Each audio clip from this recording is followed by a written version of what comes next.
யோவான் சுவிசேஷம் 17ஆம் அதிகாரம் முதல் 2 வசனங்கள். இயேசு இவைகளை சொன்ன பின்பு தம்முடைய கண்களை வானத்துக்கு ஏறெடுத்து, பிதாவே, வேளை வந்தது, நீர் உம்முடைய குமாரனுக்கு தந்தருளின யாவருக்கும் அவர் நித்திய ஜீவனை கொடுக்கும் பொருட்டு மாம்சமான யாவர் மேலும் நீர் அவருக்கு அதிகாரம் கொடுத்தபடியே உம்முடைய குமாரன் உம்மை மகிமைப்படுத்தும்படிக்கு நீர் உம்முடைய குமாரனை மகிமைப்படுத்தும். முதல் நாள் நம்ம கவனித்தோம் எப்படி இயேசுநாதர் இந்த ஜெபத்தில் தன்னுடைய கண்களை வானத்துக்கு நேராக ஏறெடுக்கிறார் என்பதை கவனித்தோம். அடுத்தது நம்மளை ஆண்டவர் கவனம் செலுத்த விரும்பின ஒன்று, எப்படி இயேசுநாதர் பிதாவிடத்தில் பிதாவினுடைய உறவு, அந்த உறவு நமக்கு எப்படி அனுபவமாக ஆகும் என்பதை இங்கே ரொம்ப அற்புதமாக காட்டுகிறார். இன்றைக்கு காலையில் இந்த 2ஆம் வசனத்தின் பின்பகுதியை வைத்து எப்படி தேவனை இயேசு கிறிஸ்து பிதாவை மகிமைப்படுத்தி பிதா அவரை மகிமைப்படுத்த வேண்டும் என்று அவர் கேட்டுக்கொள்கிறார். எப்படி மகிமைப்படுத்த முடியும் ஆண்டவரை அப்படின்றதெல்லாம் இன்றைக்கு நாம் கவனித்தோம். ஆனால் இந்த 2வது வசனத்தின் முன்பகுதியை, இப்போ இதில் இருக்கக்கூடிய ஒரு வார்த்தையை இயேசுநாதர் சொல்லுகிறத கொஞ்சம் ஆழமாக நம்ம கவனிக்க வேண்டியது ரொம்ப அவசியம். 2ஆம் வசனம் சொல்கிறாரு பாருங்க, பிதாவே, வேளை வந்தது. சொல்லுங்க எல்லாரும் வாயத்திலிருந்து, என்ன வந்துச்சு?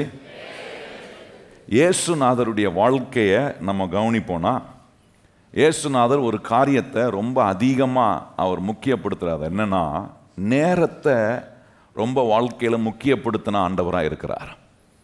சென்ஸ் ஆஃப் டைமிங், அந்த தேவனுடைய நேரம், தேவன் குறித்த நேரம், இதெல்லாமே ரொம்ப முக்கியமான ஒன்று.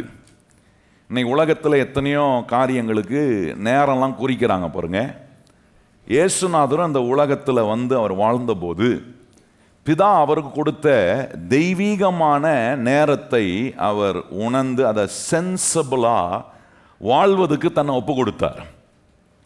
நாம் இந்த உலகத்தில் வாழ்கிறதுக்கு எத்தனை பேருக்கு தெரியும் கர்த்தர் நம்ம வாழ்கிறதுக்கு அவர் நேரம் கொடுத்துருக்கிறார்? எத்தனை பேர் அதை கையை உயர்த்தி ஸ்தோத்திரம் பண்ணுறீங்க? ஆண்டவரே, நீர் எனக்கு கொடுக்குற ஒவ்வொரு நாளும் நீர் எனக்கு கொடுக்குற நேரம். கையை உயர்த்தி சொல்லுங்கள், நீர் எனக்கு கொடுக்குற ஒவ்வொரு நாளும். நல்லா சத்தமாக சொல்லுங்களேன், நீங்கள் எனக்கு கொடுக்குற ஒவ்வொரு நாளும் ஆண்டவர் எனக்கு கொடுக்குற நேரம். நேரத்தை குறித்து சொல்லும்போது, நேரம் என்று சொல்லும்போது பல கண்ணோட்டத்தில் பார்க்கலாம். ஒன்று பங்க்சுவலாக இருக்கிறது, இன்னொன்று டிசிப்ளினாக இருக்கிறது. ஆலயத்துக்கு வரும்போது எப்படி வரணும்? நேரத்துக்கு வரணும். ஜெபத்துக்கு வரும்போது நேரத்துக்கு வரணும்.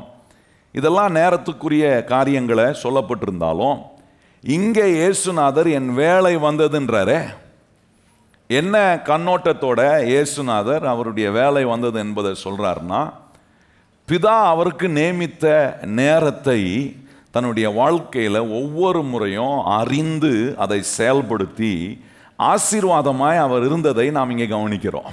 அப்போ நம்முடைய வாழ்க்கையில் தேவன் நம் ஒவ்வொருவருக்கும் நியமித்திருக்கிற ஒரு நேரம் உண்டு. அந்த நேரத்தை தேவன் விரும்புகிறபடி அந்த நேரத்தில் செய்ய வேண்டிய காரியங்களை நாம் செய்வோமானால் நம்முடைய வாழ்க்கை மிக ஆசீர்வாதமான ஒன்றாக ஆண்டவர் நமக்கு மாற்ற அவர் மிக நல்ல தேவனாய் இருக்கிறார். காலத்தை ஆண்டவர் ரொம்ப முக்கியப்படுத்துகிறார். கையை வைத்து சொல்லுங்கள், நம்முடைய ஆண்டவர் காலத்தை முக்கியப்படுத்துகிறார். எத்தனை பேர் தெரியும் உங்கள் காலம் அவருக்கு ரொம்ப முக்கியம்? நம்முடைய காலம் அவருடைய கரத்தில் இருக்கு பாருங்க. காலத்தை முக்கியப்படுத்துகிறார். இயேசுநாதரை கவனித்து பார்த்தீங்கன்னா, 12 வயது இருக்கும்போது தேவாலயத்துக்குள்ளே போய் வேத பாரியர்கள்லாம் இருக்கிற இடத்துல இருந்து வேதத்தில் இருக்கக்கூடிய வசனங்களை எடுத்து பிரமாணங்களை எடுத்து அவர் வியாக்கியானம் பண்ணதை அங்கே இருந்த ரபிகள், அப்படின்னா பிரதான ஆசாரியர்கள், பரிசேயர்கள், வேத பாரியர்கள்லாம் இருந்தாங்க பாருங்க. 12 வயதுள்ள ஒரு சிறு பிள்ளை இயேசுநாதர் சிறுவராக இருந்தபோது அவர் வாயிலிருந்து சொன்ன அந்த வசனங்கள், அதற்கான விளக்கங்களை கேட்டபோது பரிசேயர்கள், வேத பாரியர்கள் ஆச்சரியப்பட்டார்களாம். 12 வயதில் இயேசுநாதர் அந்த பண்டிகை ஆசரிப்புக்காக போயிருந்தபோது கூட்ட நெருக்கடியில் மரியாள் இயேசுவை தொலைச்சிட்டு அங்கேயும் இங்கேயும் தேடி போய் கடைசியில் தேவாலயத்துக்குள்ளே இருக்கிறான்னு கவலையோடு போய் கேட்டபோது இயேசுநாதர் சொல்ற ஒரு அற்புதமான பதில் இருக்கு. மரியாளை பார்த்து தன் குடும்பத்தை பார்த்து சொல்றாரு, நான் என் பிதாவின் வேலையா இருக்கிறேன்னு சொல்றாரு. எத்தனை பேருக்கு தெரியும் உங்களை இந்த உலகத்துல வச்சிருப்பது அவருடைய வேலையை நிறைவேற்றுவதற்காக? சொல்லுங்க, என்னை ஆண்டவர் ஒவ்வொரு நாளும் வாழ வைக்கிறது அவருடைய வேலையை அவருடைய நேரத்துல நம்மளை கொண்டு செய்வதற்காக தான். இதான் இயேசுநாதர் சொல்றார், நான் பிதாவின் வேலையா இருக்கிறேன். I am in my father's business. எவ்வளோ சென்சிபிளாக இருக்கிறார் பாருங்க இயேசுநாதர். வேலை வந்தது. இன்றைக்கு நமக்கு தேவன் கொடுக்கிற ஒவ்வொரு நாளும் ரொம்ப விசேஷமான நாட்கள். இந்த நாட்களை நாம் வீணடிக்காமல் ஒவ்வொரு நாளிலும் தேவன் விரும்புகிறதை செய்கிற நேரமாக கர்த்தர் நம்ம கொடுக்கிற நாளை, மணி நேரங்களை நாம் உபயோகப்படுத்துவோம் என்று சொன்னால் அது மிக ஆசீர்வாதமாக இருக்கும். யோசிச்சு பாருங்க, 12 வயதில் இயேசுநாதர் சொல்றார், நான் பிதாவின் வேலையாக இருக்கிறேன்னு சொல்றார். இன்னைக்கு ஒரு 12 வயது பிள்ளைங்கிட்ட போய் என்னப்பா உன் நேரம் அப்படின்னு கேட்டிங்கன்னா என்ன சொல்லுவான்? இன்னைக்கு நம்ம வீட்டில் பிள்ளைங்க 12 வயசு வீட்டுக்கு இல்லை இருக்கிற பிள்ளைங்கிட்ட போய் உன் நேரம் என்னன்னு தெரியுமா அப்படின்னா அவன் என்ன சொல்லுவான்? நேரம் அது கீரம் அது. எனக்கு தெரிஞ்சதெல்லாம் என்ன, நேரத்தை எப்படி டிவி பார்த்து கழிக்கலாம், எப்படி மொபைலை நோண்டி நேரத்தை கழிக்கலாம், எப்படி அதை பார்த்து இதை பார்த்து. இன்னைக்கு இருக்கிற பிள்ளைங்க அப்படி தான் பாருங்க. ஆனால் இயேசுநாதர் 12 வயதிலேயே காலத்தை குறித்த, நேரத்தை குறித்த ரொம்ப அறிவுள்ள ஒரு மனுஷனாய் அவர் இருந்ததை, அவர் தேவகுமாரனாகவும் இருந்தார், மனுஷகுமாரனாக இருந்தார். மனுஷகுமாரனாக இருந்தபோது எவ்வளோ சென்சிபிளாக இருக்கிறாருன்னு பாருங்க. இன்னைக்கு நம்முடைய வாழ்க்கையில் கர்த்தர் நமக்கு கொடுத்திருக்கிற அந்த காலங்கள், அந்த வேலை, அந்த நேரம் ரொம்ப முக்கியமானது. அதை குறித்த ஒரு சென்சிபிள் நமக்கு இருக்கணும். அதை குறித்த கவலை நமக்கு இல்லைன்னு சொன்னால் நான் சொல்கிறேன், நம்முடைய நாட்களையும் தேவன் நம்ம கொடுக்கிற நேரங்களையும் நம்ம வீணடிக்கிறவர்களாக இருக்கிறோம். இயேசுநாதர் பாருங்க, 12 வயசுல பிதாவுடைய வேலையாக இருக்கிறேன்னு சொன்னது மாத்திரம் இல்லை, 12 வயதிலிருந்து ஏறக்குரிய 18 வயது வரைக்கும் நீங்கள் கவனிச்சு பாருங்க. அப்படின்னா 12 வயதுலேருந்து 18 வருஷம் வரைக்கும் அவர் அமைதியாக இருக்க வேண்டிய ஒரு காலம் இருந்தது. இயேசுநாதர் தன்னுடைய ஊழியத்தை ஆரம்பித்தது 30வது வயதில் ஆரம்பித்தார். 12 வயதில் அவர் சொல்றார், நான் என் பிதாவின் வேலையாக இருக்கிறேன். 12 வயது முடிஞ்ச பிறகு அதிலிருந்து 18 வருஷம் இயேசுநாதர் அமைதியாக இருந்தார். அமைதியாக இருந்தார்ன்ற அந்த 18 வருஷத்துக்கு வேதத்தில் என்ன செஞ்சாருன்னு சொல்லலாம். ஆனால் ஒன்று நமக்கு தெரியுது, அவர் பெற்றோரோடு இருந்து பெற்றோருக்கு கீழ்ப்படுகிறவராக இருந்தார். அதுக்கு பிறகு 30வது வயதில் இயேசுநாதர் ஊழியத்தை ஆரம்பிக்கும் போது பிதாவானவர் வானத்திலிருந்து ஒரு சத்தம் கொடுக்கிறார், இவர் என்னுடைய நேசகுமாரன் என்று தேவன் அங்கே சத்தம் கொடுக்கிறார். நல்லா கவனித்து பாருங்க. இதெல்லாம் எதுக்கு சொல்கிறேன்? நம்முடைய வாழ்க்கையில் கர்த்தர் நம்ம கொடுக்குற காலத்தை சென்சிபிளாக நம்ம அதை உணர்ந்து, கர்த்தர் கொடுத்துருக்கிற நேரத்தை ஒரு வினாடியை கூட நம்ம வேஸ்ட் பண்ணிடக்கூடாது, ஒரு நாளை கூட வேஸ்ட் பண்ணிடக்கூடாது. அந்த நாளில் கர்த்தர் வைத்திருக்கிற வேலையை நம்ம செய்வதற்கு நாம் ஆயத்தமாயிருக்கிறோமா? ஜெபம் என்ன செய்கிறது? இயேசுநாதர் ஜெபிக்கும் போது எப்படி தன்னை ஜெபித்து ஆயத்தப்படுத்துகிறார்? ஆண்டவரே, உம்முடைய வேலை எனக்கு நீர் கொடுத்திருக்கிறீர், அந்த வேலையை உம்முடைய நேரத்தில் நான் செய்ய எனக்கு நீர் கற்றுத்தர வேண்டும். இன்னைக்கு கிறிஸ்தவ மக்களாக இருக்கிற நம்முடைய வாழ்க்கைக்குள்ள இருக்க வேண்டிய மிகப்பெரிய ஒரு எதிர்பார்ப்பு என்னன்னா, ஆண்டவரே, என்னுடைய வாழ்க்கையில் நீர் கொடுக்கிற நேரம் ரொம்ப முக்கியமானது. கையை வாய்த்து சொல்லுங்க, ஆண்டவரே, நீர் எனக்கு கொடுக்கிற டைம் ரொம்ப ப்ரெஷியஸ். சொல்லுங்க வாய்த்திறந்து, ஆண்டவரே, நீர் எனக்கு கொடுக்கிற நேரம் ரொம்ப விலையேறப்பெற்றது. என்ன நடக்குது, என்ன நடக்க போகுது நமக்கு ஒண்ணுமே தெரியல பாருங்க.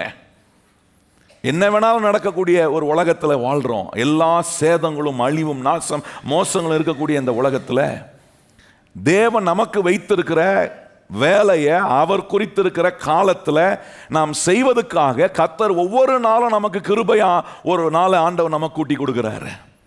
அப்போ ரொம்ப முக்கியமானது, தேவன் நம்மளை கொண்டு செய்ய விரும்புகிற வேலைக்காக தேவன் கொடுக்கிற நேரத்தை நான் முக்கியப்படுத்தணும். கையை வைத்து சொல்லுங்க, தேவன் என்னை கொண்டு செய்ய விரும்புகிற வேலைக்காக அவர் எனக்கு கொடுக்கிற நேரத்தை நான் முக்கியப்படுத்தணும். எத்தனை பேர் வலது கருத்தை வைத்து சொல்றீங்க, ஆண்டவரே, நீர் எனக்கு வைத்திருக்கிற, என் மூலமா செய்யணும்னு வைத்திருக்கிற வேலையை செய்வதற்காக நீர் எனக்கு கொடுக்கிற காலத்தை நான் விசேஷப்படுத்துகிறேன். எத்தனை பேர் அப்படி சொல்ல முடியும்? ஆண்டவரே, நான் அதை என்ன பண்றேன்?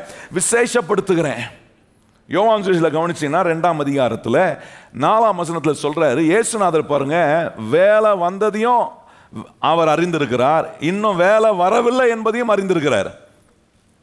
இன்றைக்கு நம்முடைய வாழ்க்கையில் ரொம்ப முக்கியம். 12 வயதில் பிதாவின் வேலையா இருக்கிறேன்னு சொல்லிட்டு அதுக்கு பிறகு 18 வருஷம் அமைதியா இருந்தார். அவருக்கு தெரியுது இன்னும் நம்ம வேலை வரல, நம்ம வேலை வருவதுக்கு கர்த்தர் அவருடைய நேரத்தை ஒன்று வச்சிருக்கார். அப்படின்னா எல்லா காரியங்களையும் இயேசுநாதர் மாம்சத்தில் வாழும்போது பிதாவோட இருக்கக்கூடிய அந்த தொடர்பினால என்ன செய்ய போகிறார், எங்க செய்யணும், எப்போ செய்யணும், எல்லாவற்றை குறித்த ஒரு தெளிவான புரிந்து கொள்ளுதல் இயேசுநாதர் இருந்ததுனால தான் பிதாவினுடைய சித்தத்தை அவர் நிறைவேற்றக்கூடியவராய் அவர் மாறினார். அப்ப கவனிச்சு பாருங்க, யோவான் 2:4 சொல்றாரு, என் வேலை இன்னும் வரவில்லைன்னு சொல்றாரு. யோவான் 17:2 நம்ம வாசித்தோம், சொல்றாரு என் வேலை வந்திருக்கிறதுன்றாரு. அப்ப கவனிச்சு பாருங்க, இந்த 2 வித்தியாசமும் கிறிஸ்தவ மக்களா இருக்கிற நமக்கு தெரியணும். எப்போ ஆண்டவர் எனக்கு வேலையை செய்யும்படி நேரம் கொடுத்துக்கிறாரோ அவருடைய நேரத்தில் அவருடைய வேலையை கரெக்டாக நான் செய்யணும். சில நேரம் ஆண்டவர் நம்மளை செய்ய வேண்டாம்னு சொல்லுவார், அமைதியாக இருக்க சொல்லுவார். அந்த நேரத்தில் ஆண்டவர் சொல்லுகிறதுக்கு ஏற்றது போல நம்முடைய வாழ்க்கையை நடத்த நம்ம பழகி கொள்ளும் போது தான் எந்த சிக்கலுக்குள்ளேயும் நம்ம போய் மாற்றுகிறது இல்லை.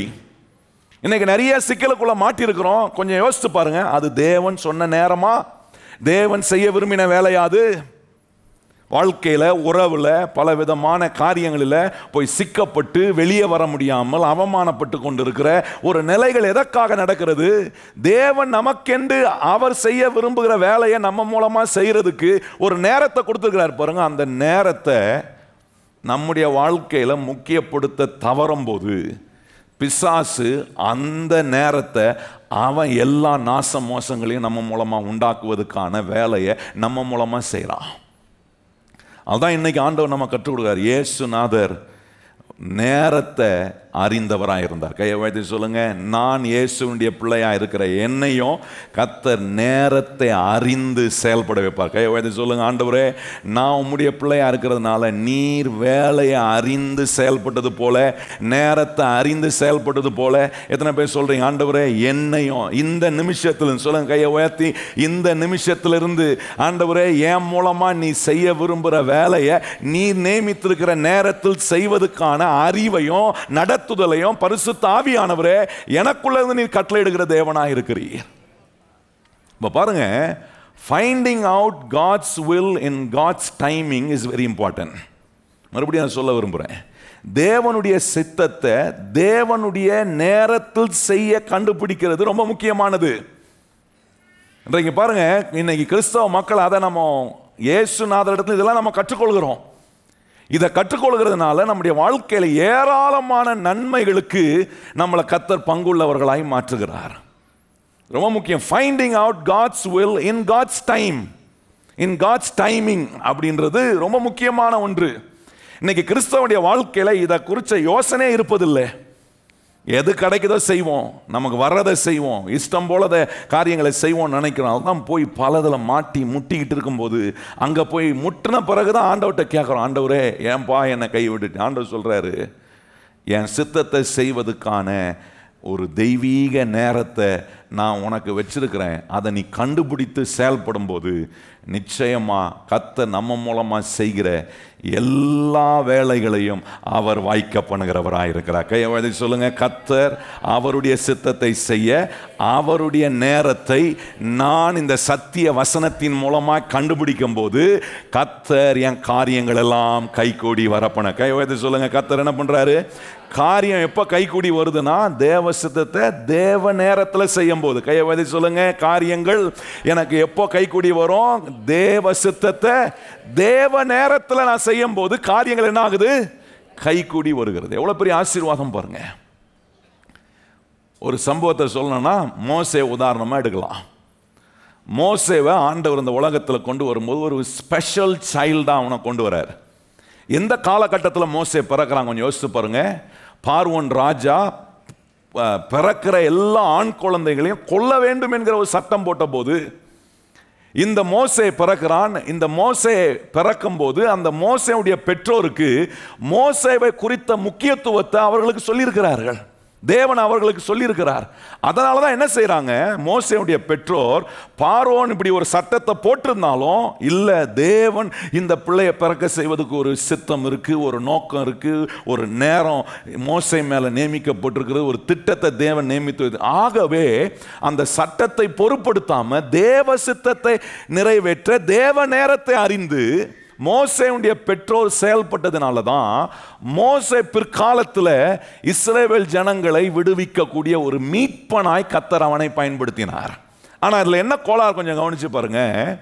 மோசேவை ஆண்டவர் நோக்கத்தோட ஒரு காலகட்டத்தில் அவருடைய சித்தத்தை நிறைவேறுவதற்காக அவனை காப்பாற்றுறார். காப்பாற்றி தன்னுடைய சொந்த தாயே அவனுக்கு வளர்ப்பு தாயாக கொண்டு வந்து பார்வோனுடைய குமாரத்தை எடுத்து அவனை வளர்க்குறாங்க. கடைசியில் மோசேயுடைய தாயே அவனை பராமரிக்கக்கூடிய கேர்டேக்கராக போகிறாங்க. போய் எல்லாவற்றையும் இந்த தாய் தேவனை குறித்து, உடன்படிக்கையை குறித்து, வாக்குத்தத்தத்தை குறித்து, நீ எகிப்தியன் கிடையாதுப்பா, நீ கர்த்தருடைய பிள்ளை என்று அவனை சிறு வயதிலிருந்தே தேவனுடைய காரியங்கள்லாம் ஊட்டி ஊட்டி வளர்த்து, இப்போ மோசே பெரிய ஆள் ஆகிறார். பெரிய ஆள் ஆன உடனே அவர் நினைக்கிறார், நான் தான் இந்த இஸ்ரவேல் ஜனங்களை ரட்சிக்க தேவன் நியமித்த ஒரு ஆள் அப்படின்னு நினைச்சு தேவன் சித்தத்தை நிறைவேற்ற தேவன் வைத்திருக்கிற நேரத்துக்கு முன்னாக மோசே செயல்பட்டதினால 40 வருஷம் போய் வனாந்திரத்தை ஒளிந்திருக்க வேண்டிய நேரம் வந்தது. நல்லா கவனிங்க. இன்னைக்கு நிறைய நேரம் நம்முடைய வாழ்க்கையில், அதை நம்ம ஊரில் சொல்லுவாங்க பார்த்தீங்களா, முந்திரி கோட்டையாக இருக்கக்கூடாது. என்ன கோட்டையாக இருக்கக்கூடாது? நிறைய விஷயத்தில் எப்படி இருக்கிறோம், ரொம்ப முந்திக்கிறோம். மோசே அப்படி தான் இப்போலாம் கேட்டு வளர்ந்து அவருக்கு அப்படியே ரொம்ப பரவசமாயிருப்பார்னு நினைக்கிறேன்.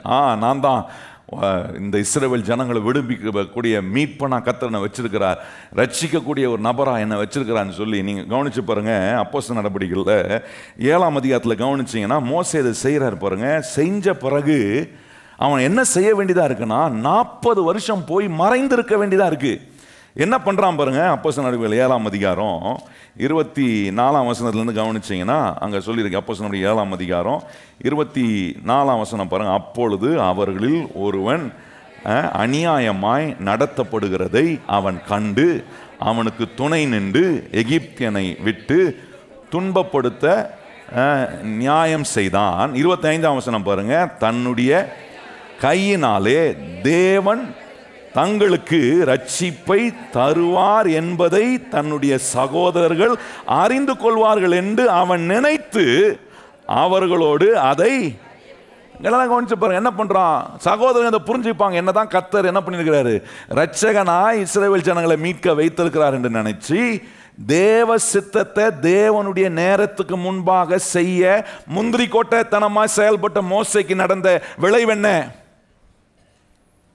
அவன் போய் தன்னுடைய சொந்த இனத்தின் மக்களை காப்பாற்றுறான் எகிப்தியன் கையிலிருந்து. அதுக்கு பிறகு நடக்குது, 2 இஸ்ரவேலர்கள் என்ன பண்ண, 2 எபிரேயர்கள் என்ன பண்ணுறாங்க, ஒருத்தர் வாக்குவாதுறாங்க. போய் சொல்கிறான், நம்மளாம் சகோதரர்களாச்சே, நமக்குள்ளே எதுக்கு வாக்குவாதம், நமக்குள்ளே எதுக்கு சண்டை அப்படின்னு கேட்ட உடனே அவர்கள் என்ன சொல்கிறாங்க, உன்னை எங்களை நியாயம் விசாரிக்க வச்சது யாரு கேட்குறான். பார்த்தீங்களா, நம்முடைய வாழ்க்கையில் ஒன்றை நம்ம அறிந்து கொள்ளணும். கர்த்தர் நமக்கு வைத்திருக்கிற அவருடைய சித்தத்தை நிறைவேற்ற அவர் அதற்கான ஒரு நேரத்தை வைத்திருப்பார். கையை சொல்லுங்க, கர்த்தருடைய சித்தம் நிறைவேற கர்த்தர் அதுக்கு ஒரு நேரத்தை வச்சிருக்கிறார். கையை சொல்லுங்க, ஆண்டவரே அதுக்கு முன்னாடி நான் அவசரப்படக்கூடாது. கையை சொல்லுங்க, எல்லாம் அந்த ஜெபத்தை பண்ணுங்க. ஆண்டவரே என் வாழ்க்கையில் இன்னைக்கு நீர் என்ன செய்யணுமோ அதை செய்வதற்கு நீர் ஒரு நேரம் வச்சிருப்பீரு. அதுக்கு முன்னாடி நான் என்ன பண்ணக்கூடாது, அவசரப்பட்டேன்னா எங்கன்னா போய் சிக்கல்ல மாட்டிக்குப்பேன். நல்லா கவனிங்க. நிறைய சிக்கலுக்குள்ள நம்ம மாட்டிட்டு அப்புறம் ஆண்டவரை பார்த்து, ஆண்டவரே ஏன்பா என்னை இந்த மாதிரி போய் மாட்டி விட்டு தவிக்க விடுறீங்க. ஆண்டவர் சொல்ல, நான் ஒரு நாளும் உன்னை எந்த சிக்கல்லையும் கொண்டு போய் என்ன பண்ணுறதில்லை, அகப்பட விடுவதில்லை. நம்ம காலத்துக்கு முன்னாடி செயல்பட்டு போய் சில காரியங்களில் போய் சிக்குண்டு மாட்டிக்கிறோம். நல்லா கவனிச்சு பாருங்க. இப்போ அவன் கேட்குறாங்க, இது நடந்த பிறகு அவன் என்ன சொல்கிறான், நீ எகிப்தியனை கொண்டது போல எங்களையும் கொண்டு போடலான்னு நினைக்கிறியா அப்படின்னு கேட்ட உடனே மோசேக்கு தெரிஞ்சு விட்டது, இதுக்கு பிறகு நம்ம இங்கே இருந்தால் பார்வோன் நம்மளை பிடித்து தண்டிக்கக்கூடிய ஒரு நிலைக்கு நம்ம ஆய்விடுவோம் என்று சொல்லி அவன் 40 வருஷம் போய் அவன் மறைந்திருக்க வேண்டிய காலம் ஏற்பட்டது. நல்ல கவனிங்கள். ஆனால் நம்முடைய ஆண்டவருடைய ஒரு சிறத்தன்மை என்னன்னா, ஸ்பெஷாலிட்டி என்னன்னா, எவ்வளோ தாமதமானாலும் அவர் அவருடைய சித்தத்தை நிறைவேற்ற வல்லவராக இருக்கார். கையை சொல்லுங்க, எவ்வளோ தாமதமானாலும் அந்த தாமதத்துக்கு நாம் தவறு செய்தவர்களாக இருந்தால் கூட, அதனால எல்லாரும் போய் இஷ்டம் போல தவறு செய்யுன்னு சொல்லலை. நான் சொல்ல புரியுதா உங்களுக்கு? சில நேரம் பாருங்க, அவசரப்பட்டு சில காரியங்களை மோசேங்க செஞ்சது நிமித்தமா இப்போ பார்வோனுடைய தண்டனைக்கு தப்பித்துக் கொள்வதற்காக அவன் ஓடி போய் மறைந்திருக்கக்கூடிய ஒரு 40 வருஷம் இருந்துச்சு. ஆனால் அதே இடத்துல இருந்து தேவன் சொன்னதை, தேவ சித்தத்தை, தேவனுடைய நேரத்தை அறிந்து செயல்பட்டு இருந்தா கர்த்தர் மாபெரும் மாற்றங்களை அவன் மூலமாக கர்த்தர் உண்டாக்கி இருக்க முடியும். ஆனாலும் பாருங்க, இப்படி அவசரமாக சில நேரத்துக்கு முன்பாக, தேவ சித்தத்துக்கென்று தேவன் வைத்திருக்கிற நேரத்துக்கு முன்பாக மோசே செயல்பட்டிருந்தாலும் கர்த்தர் மறுபடியும் அவனையே தான் உபயோகப்படுத்துகிறார். கையை வைத்து சொல்லுங்க, சில நேரம் நம்ம அவசரப்பட்டு செயல்பட்டுறோம். நம்ம சில நேரம் என்ன ஆத்திர அவசரம் இருக்கு பாருங்க, அது நம்ம கூட ஒட்டிக்கிட்டு வருது. எங்கே போனாலும் ஆத்திர அவசரமாக போகிறோம், சாப்பிட்டா கூட ஆத்திர அவசரமாக சாப்பிட்றோம். ஏன்னா எல்லாத்தையும் ஆத்திர அவசரமாகவே செஞ்சு பழகிட்டோம் பார்த்தீங்களா? அதனால் அது நம்மளை விட்டு போக மாட்டுது. சில நேரம் எவ்வளோ சத்தியத்தை கேட்டாலும் போய் திருப்பி அந்த சத்தியத்துக்கு எதிர்மாறாக நான் செய்கிறேன். ஆனால் ஆண்டவர் சொல்கிறாரு, அப்படி நீ செஞ்சு அது உன் தவறு நிமித்தமாக செய்யப்பட்டிருந்தாலும் நான் மறுபடியும் என்னுடைய சித்தத்தை நிறைவேற்ற வல்லவராக இருக்கிறேன். கையை வச்சு சொல்லுங்க, கர்த்தர் நம்முடைய வாழ்க்கையில் அவருடைய சித்தத்தை நிறைவேற்ற அவர் எப்படி இருக்கிறாரு? வல்லமை உள்ள தேவனாக இருக்கு. மோசே உபயோகப்படுத்தலையா? 40 வருஷத்துக்கு பிறகு அவனை கொண்டு வந்து மோசேவை பார்வோனுக்கு முன்னாடி எப்படி நிறுத்துறாரு? மோசே பார்வோனுக்கு பயந்து ஓடினா, ஆனால் அதே பார்வோனுக்கு முன்பாக எப்படி வந்து நிற்கிறான்? ஒரு ஆண்டவனை போல கர்த்தர் அவனை நிற்க வைக்கிறார். காரணம், ஆண்டவர் இப்போ அவனை கொண்டு வரும்போது இது தேவ சித்தம் நிறைவேறக்கூடிய தேவ காலத்தில் அவன் காரியங்களை செய்கிறதுனால அவன் கோலை கர்த்தர் வல்லமையாக பயன்படுத்துகிறார். அவனுடைய வார்த்தை வல்லமையாக பயன்படுத்தப்படுகிறது. ஜனங்கள், எந்த ஜனங்கள் உன்னை எங்களை நியாயம் விசாரிக்க யார் வைத்தாங்க என்று கேட்டார்களோ அதே ஜனங்கள் இவனை அவர்களுடைய தலைவராக ஏற்றுக்கொண்டு அந்த எகிப்து தேசத்திலிருந்து புறப்படுவதற்கான ஆயத்தத்தோடு ஜனங்கள் அவன் பின்னே வந்ததை நாம் பார்க்கிறோம். இவ்வளோ காரியம் நடந்ததுக்கு நீங்க கொஞ்சம் கவனிச்சு பாருங்க. அதுக்கு ஒரே ஒரு காரியம்தான், தேவ சித்தத்தை தேவ நேரத்தில் அவன் செய்தான். கையை உயர்த்தி சொல்லுங்க, ஆண்டவரே காரியம் எல்லாம் கைகூடி வரணும்னா, எத்தனை பேர் கையை உயர்த்தி சொல்றீங்க? எனக்கு காரியம்லாம் கைகூடி வரணும்னா தேவ சித்தத்தை தேவ நேரத்தில் நான் செய்வேன். கையை உயர்த்தி சொல்லுங்க, தேவ சித்தத்தை தேவ நேரத்தில் நான் செய்வேன். இன்னொரு இடத்துல பாருங்க, லூக்கா சுவிசேஷம் 19ஆம் அதிகாரத்தில் கவனிச்சிங்கன்னா அங்கே இன்னொரு காரியத்தை சொல்ற. ஒரு குரூப் ஆஃப் பீப்புள் என்ன செய்யறாங்கன்னா, மெசையாவுக்காக காத்து கொண்டு இருக்கிறாங்க. ஆனால் மெசையாவா இயேசுநாதர் அவங்களுக்கு முன்னாடியே இருக்கிறார். அவங்க முன்னாடி நின்று அவர் தான் மெசையான்றதை அவங்களால கண்டுபிடிக்க, ஐடென்டிஃபை பண்ண முடியல. ஏன்னா அந்த யூத ஜனங்கள் மெசையாவை குறித்து அவர்கள் ஒரு கண்ணோட்டத்தோடு வச்சிருந்தாங்க. இன்னைக்கு நல்லா கவனிங்கள், சில நேரம் நம்முடைய வாழ்க்கையில் சில காலகட்டத்தில் சில சூழ்நிலைகளில் சில தேவைகள் சில நெருக்கடிகள் வரும்போது ஆண்டவர் அந்த தேவையை அந்த நெருக்கடியில் நமக்கு விடுதலையை கட்டளையிட அவர் யாரை வேணாலும் பயன்படுத்தலாம், எதை வேணாலும் பயன்படுத்தலாம். கையை சொல்லுங்க, ஆண்டவர் யாரை வேணாலும் பயன்படுத்தலாம், எதை வேணாலும் பயன்படுத்தி என் தேவைகளை சந்திக்க அவர் வல்லவர். எத்தனை பேர் விசுவாசிக்கிறீங்க?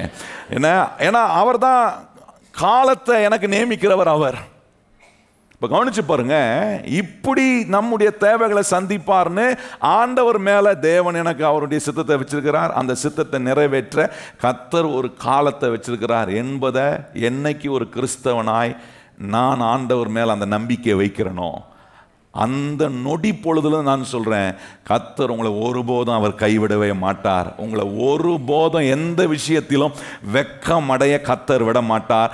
ஏன்னா கர்த்தருடைய நேரம் சிறப்பானதாக இருக்கும். கையை சொல்லுங்க, கர்த்தருடைய நேரம் எப்படி இருக்கும்? கர்த்தருடைய நேரம் ஒரு இடத்துல அது பாதகத்தை உண்டாக்காது, அது சிறப்பானதை கர்த்தர் எல்லாவற்றையும் நமக்கு நேராக கர்த்தர் கொண்டு வரும். அதுக்கு முன்னாடி இல்லை, இது எனக்கு நான் நினைக்கிற மாதிரி ஆண்டவர் இப்படி எனக்கு உதவி செஞ்சால் நல்லா இருக்குமே, இந்த பணக்கார ஒருத்தர் இருக்கிறாரு, இந்த மனுஷன் மூலமாக எனக்கு ஒரு உதவி செஞ்சா ஆண்டவர் நல்லா இருக்குமே, ஆண்டவரே என் ஜெபமே எப்படி ஆயிடுதுன்னா அந்த பணக்காரன் நினச்சினே ஜெபம் பண்ணுறேன். சில நேரம் நம்ம தேவைகள் சில காலத்தில் இந்த நேரத்துக்குள்ளே நமக்கு இந்த தேவை நடக்கணும் அப்படின்னும் போது நம்ம மனசில் நம்ம நினச்சிக்கிறோம், என்ன நினச்சிக்கிறோன்னா, ஆண்டவர் இந்த ஐஸ்வர்யவானை கொண்டு எனக்கு செய்ய மாட்டாரா? சிலர் நினைக்கிறாங்க, எனக்கு பணக்கார மாமா இருக்கிறார். என்ன மாமா? பணக்கார மாமா. பணக்கார மாமா இருந்தார் பைபிளில். யாருக்கு தெரியுமா? லாபான் என்கிற ஒரு பணக்கார மாமா யாக்கோபுக்கு இருந்தார். என்ன பண்ணார் அந்த மாமா? பணக்கார மாமா காய விட்டார். நான் சொல்றது புரியுதா உங்களுக்கு? என்ன கொடுத்துட்டார வாரி வாரி? நான் சொல்றேன், நமக்கு கொடுக்கிறவர் கர்த்தர் ஒருவர் மாத்திரம்தான். கையை உயர்த்தி சொல்லுங்க, நமக்கு கொடுக்கிறவர் யாரு? யாரும் கொடுக்க மாட்டான். நம்ம ஜெபம் பண்ண, ஆண்டவரே அவன் அவ்வளோ ஐஸ்வர்யம். முதல்ல ஆரம்பம் நல்லா தான் ஜெபம் பண்ண, ஆண்டவரே அந்த ஐஸ்வர்யம் மூலமாக எனக்கு கொடு. 2 நாள் ஆயிடுச்சுன்னு வச்சுங்க, ஆண்டவரே அவன்லாம் ஒரு மனுஷனா, அவனை இப்போ ஏதாவது பேசுவான் ஆண்டவர், அவனுக்கு ஏதாவது சொல்ல ஆண்டவரே, அவன் கொடுத்தா அவன் பிரச்சனை முடிஞ்சிடும். அதான் ஆண்டவர் சொல்றாரு, நீ எந்த நபர் மூலமா உனக்கு தேவை சந்திக்கப்படும் நீ நினைக்கிறியோ அந்த நபர் மூலமா உனக்கு நான் கொடுக்கவே மாட்டேன்றாரு.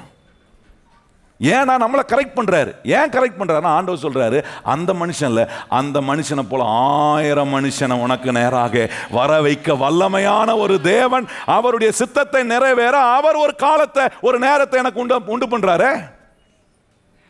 நல்ல கவனிங்க கர்த்தருடைய பிள்ளைகளே, கர்த்தருடைய நேரம் ரொம்ப விசேஷமானது. கையை உயர்த்தி சொல்லுங்க, God's time is very precious. சொல்லுங்க, கையை உயர்த்தி, கர்த்தருடைய நேரம் விலையேற பெற்றது. சொல்லுங்க எல்லாரும் வாய் திறந்து, ஆண்டவரே உம்முடைய நேரம் என் வாழ்க்கையில் எப்படிப்பட்டது? இப்போ உட்கார்ந்துருக்கிறோம் பாருங்க, இது தேவனுடைய நேரம். எத்தனை பேர் நம்புறீங்க? இந்த ஜெப நாட்கள் தேவன் நமக்கு நியமித்த நேரங்கள், காலங்கள். இது இந்த காலகட்டத்தில், இந்த நாட்களில் ஜெபத்தில் உட்கார்ற நம்மளை கர்த்தர் ஒருபோதும் வெட்கப்படுத்தவே மாட்டார். நீங்கள் எங்கெங்கேருந்து நன்மை வரும் நீங்கள் நினைக்கிறீங்களோ அங்கேருந்து இல்லை, நீங்கள் நினைக்காத இடத்திலிருந்து கர்த்தர் நன்மைகளை கொண்டு வர அவர் வல்லவராக இருக்கிறார். ஏன்னா அவர் யாரை வேணாலும் பயன்படுத்துவார், எதை வேணாலும் அவரால் பயன்படுத்த முடியும். நம்ம கண்ணு, அதுதான் முதல் நாள் ஜெபமே நம்ம என்ன பண்ணோம்? வானத்துக்கு நேராக நம்முடைய கண்களை கர்த்தருக்கு நேராக. நமக்கு ஒரு தேவன் இருக்கிறார், நம்மளை ஆசீர்வதிக்க ஒரு தேவன். நம்ம அவர்கிட்ட நம்ம விண்ணப்பம் பண்ணால் அவர் நமக்கு அற்புதம். யார் எந்த மனுஷனும் உங்கள் எண்ணங்களுக்குள்ளே வரக்கூடாது. இவங்க நம்மளுக்கு உதவி செஞ்சால் நல்லா இருக்குமே, அவங்க நமக்கு கொஞ்சம் இறங்கினாங்க நல்லா இருக்குமே, இறங்கவே மாட்டாங்க. ஏன்னா கர்த்தர் சில நேரம் அப்படிப்பட்ட ஆட்களுக்குறோம் உங்கள் நிமித்தமாக அவங்கள கடினமாக்கிடுவார். ஏன் ஆக்குறாருன்னா, நம்ம நம்பிக்கைலாம் அவர் மேலே இல்லை, நமக்கு தெரிஞ்ச 2-3 பேர் மேலே தான் வச்சுக்கிறோம். நான் சொல்ல புரியுதா உங்களுக்கு? சில இந்த ஜெபத்துக்கு வரும்போதே, ஆண்டவரே நான் நம்பி இருக்கிற 2 பேரை பற்றி பாஸ்டர் ஏதாவது சொல்லட்டும், இன்னைக்கு போட்டு உடைக்கிறாரே பாஸ்டரு அப்படின்னு நினைக்கிறீங்களா? உடைக்கிறது நல்லது. ஏன்னா நம்முடைய தேவன் தான் நம்முடைய பரம தேவைகளை சந்திக்கக்கூடிய, ஒவ்வொரு நாளும் குறையில்லாமல் எல்லா தேவைகளையும் சந்திப்பார். எத்தனை பேர் விசுவாசிக்கிறோம்? கையை உயர்த்தி சொல்லுங்க, என் தேவைகள் எல்லாம் சிறப்பாக சந்திக்கிறவர். சொல்லுங்க வாய் திறந்து, என் தேவன் எப்படிப்பட்டவர்? என் தேவைகள் எல்லாம் சிறப்பாக சந்திப்பார். அதுதான் பாருங்க, ரொம்ப முக்கியமாக நம்ம இதில் நம்ம கவனம் செலுத்துறதுல பாருங்க. இப்படி நம்ம இதை குறித்து யோசிக்காததுனால பல காரியங்களில் 41ஆம் வசனமோ 43ஆம் வசனம் பாருங்க, இதெல்லாம் அறிந்து கொள்ளாததுனால அங்கேருந்து வரோம் இங்கேருந்து வரோம் நம்ம நினைக்கிறோம் பாருங்க. அதனால நிறைய நன்மைகள் நமக்கு வராமல் போயிடுது. நம்முடைய வாழ்க்கையில் ஒன்று தவறுது. என்ன தவறுதுன்னா, தேவ சித்தத்தை தேவ நேரத்தில் கர்த்தர் செய்ய அவர் வல்லவராக இருக்கிறார் என்கிற நம்பிக்கை எனக்கு வர மாட்டுது. நான் என்ன நினைக்கிறேன்னா, நான் இந்த ஆள் மூலமா, இந்த நபர் மூலமா, அவங்க மூலமா, அங்கேருந்து வந்தா இங்கேருந்து வந்தா நான் ஃபிக்ஸ் பண்ணுறேன். கர்த்தர் சொல்றார், நீ ஃபிக்ஸ் பண்ணாத, உனக்கு காலத்தை நியமிக்கிறவர் நான். கையை உயர்த்தி சொல்லுங்க, நம்ம காலத்தை நியமிக்கிறவர் யாரு? கர்த்தர் நியமிக்கிறார் பாருங்க. அதுதான் யோபு சொல்றார், தேவரீர் சகலத்தையும் செய்ய வல்லவர், நீ செய்ய நினைத்தது. எத்தனை பேர் நம்புறீங்க? அந்த நம்பிக்கை இருக்கிறவங்க கையை உயர்த்தி சொல்லுங்க, தேவரீர் சகலத்தையும் செய்ய வல்லவர், நீ செய்ய நினைக்கிறது. நம்முடைய மனதுக்குள்ள இது போய் உட்காரணும். என்ன உட்காரணும்னா, தேவ சித்தம் தேவனுடைய நேரத்தில் நடக்கும். அதுதான் ஆண்டவர் சொல்றார், நீ உன் சுய புத்தியின் மேல் சாராமல் உன் முழு இருதயத்தோட உன் கர்த்தர் மேல் என்னவாயிரு? நம்பிக்கையாயிரு. அவரே காரியங்களை வாய்க்கப்படும். எத்தனை பேர் நம்புறீங்க? அவரே என் காரியங்கள் எல்லாம்.